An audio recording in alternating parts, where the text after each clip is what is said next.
We're with the world famous Bob Baldwin. Bob, I don't know how you address him, but I call him Bob. Depending on how old you are or how long. I probably saw you. Yeah, listen, dude, you do Mount Vernon every now and then. You do the Jazzmobile every now and then. And Grants. I mean, there's a lot of situations. We go back a few years, man. Yeah, we go back a little something. 80s maybe? Wow, I'm scared to say that. Yeah, we go back. It's just amazing. I like the idea of relationships and maintaining relationships and nothing being superficial and contrived and manufactured. I just like genuine, and that's what I think has brought us together again, because I mean, there's no way I'm gonna be sitting with the Phyllis Hyman or Nancy Wilson if I have not maintained authenticity. And so I appreciate you even looking at me like that, sir. Appreciate that. Well, hey man, yes, I've been a big fan of yours as well, man. Oh man, cut it out. You've been covering a lot of ground too in the last few years, man. So thank you. Kudos. So you covered Michael Jackson, man, and 2010. Yeah, and a lot of people are doing that now. They're doing polka and disco. Exactly. LA Fitness has got it. Exactly. Everybody's overdoing it. So now you couldn't have picked if there's anybody to trump Michael, it would be Stevie. Right. You know? Well, even before that, in 2012, I did a Tom Bell tribute. Okay. And Tom Bell was the songwriter along with Linda Creed, who wrote all the Stylistics hits. The Spinners and the Delphonics. So you did like Let's Do It All, Let's Put It All Together and all tunes like that, yeah. Bitchin' by Golly Wow and Rubber Band Man. I need to look that up. That means that you're real deep in this game, in this music game, bro. Yeah, absolutely. I never heard of songs like that. So I'm trying not to age myself. I know, man, I know. It's all good. So now the latest album is it's called Mellow Wonder. Mellow Wonder, okay. Songs in the Key of Stevie. Songs in the Key of Stevie. I'm a Stevie Wonder fan, and the one thing that caught my attention about this album was you had some songs on there that that are seldom remade, you know, one of my favorites is Don't You Worry About a Thing. It's up-tempo. Absolutely.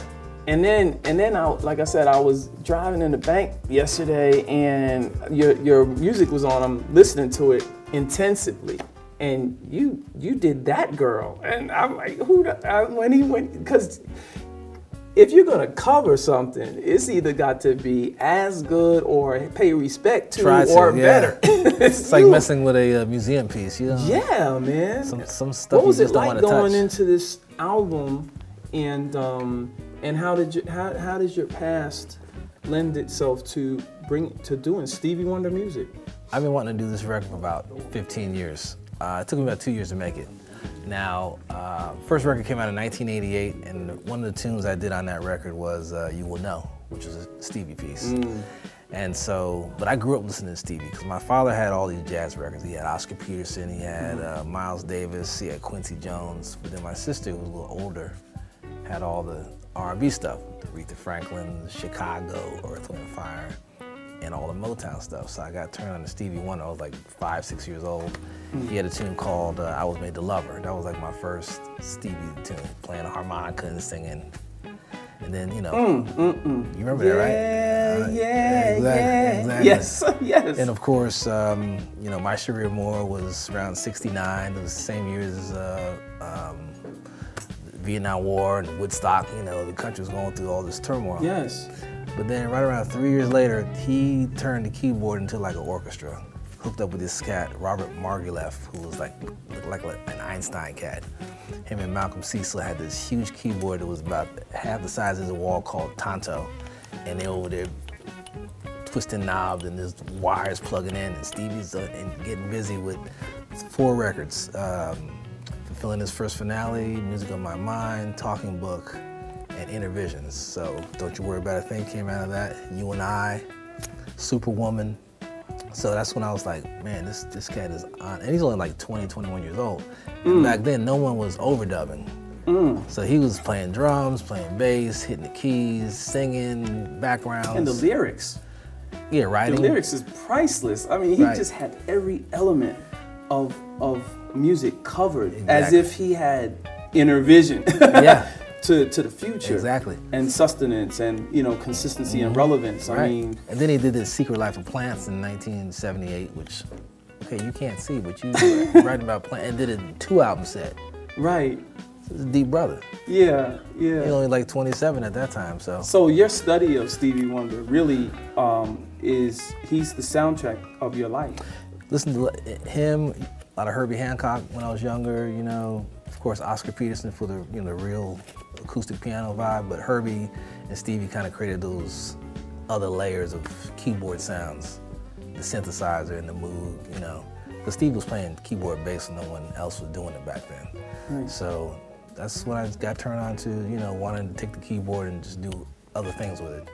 Now, one of my favorite songs by you, I would say my all-time favorite song by Bob is "Wishing You Were Here."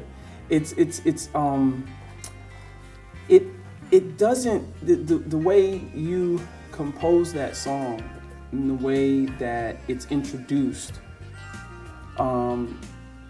sort of like a relationship. And, you know, I'm not trying to be superficial. I'm trying to draw the analogy. It's sort of like a relationship, one that you want to grow into, as opposed to jump into. And you know, with the horns and how it creeps up. And then it's like a drive, and your music, pretty much that for me, allows me to submerge myself, or to really engage. And you know we almost like you're blocking everything else out, and I'm here. I write a lot of music on the road. Is that right? Okay. I can be on an open road and just. Something will hit me, or I'll be like driving. What's that like? Because you're driving. When you say you're driving, you're at the steering wheel. Yeah, exactly. And okay, so what's that like? You have your iPhone or your phone on a holder. I might have that, or sometimes I won't hear it. I'll just be listening to the road or the nature. And do you do like a sound reference, or I mean, what's that like? Tell me. Oh, as far as actually coming with the idea, yeah, I might have like a a phone and just sing the idea in it. You know, while I'm driving down the street, you know, and then take it home and you know, embellish on it. And get deeper into it. Absolutely. Yeah, I've done that. I think I did that on Wishing You Were Here. And that was actually the first record Will Downing and Marion Meadows worked together for the first time. So, because Will was singing backgrounds. Yes, and Will. Marion's playing soprano sax. So now, you got a lot of friends in the music industry. Absolutely. A whole lot of friends. In fact, on this album, I saw Reagan Whiteside. Was Marion involved? Marion's not on it yet, but he might be on it by the time. Might be when you're done. Like once he hears it. If I can just get him on the phone. You don't want to miss this one, Marion. Get him off his bike for a few days. Yes. So who else did you bring in on this project? This is a guitar player named Unam, who's actually from France, who lives in LA, but we've been fans of each other for years. And I sent him, in fact, he's playing on That Girl. Real tasty guitar player.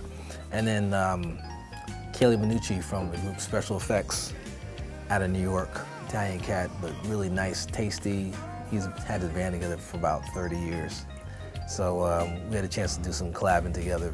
We've done a couple tributes together. We did a Dave Valentine tribute and Jazz for Haiti in 2010. So Kelly and I have been good friends for a while. So he did a couple tracks for me as well.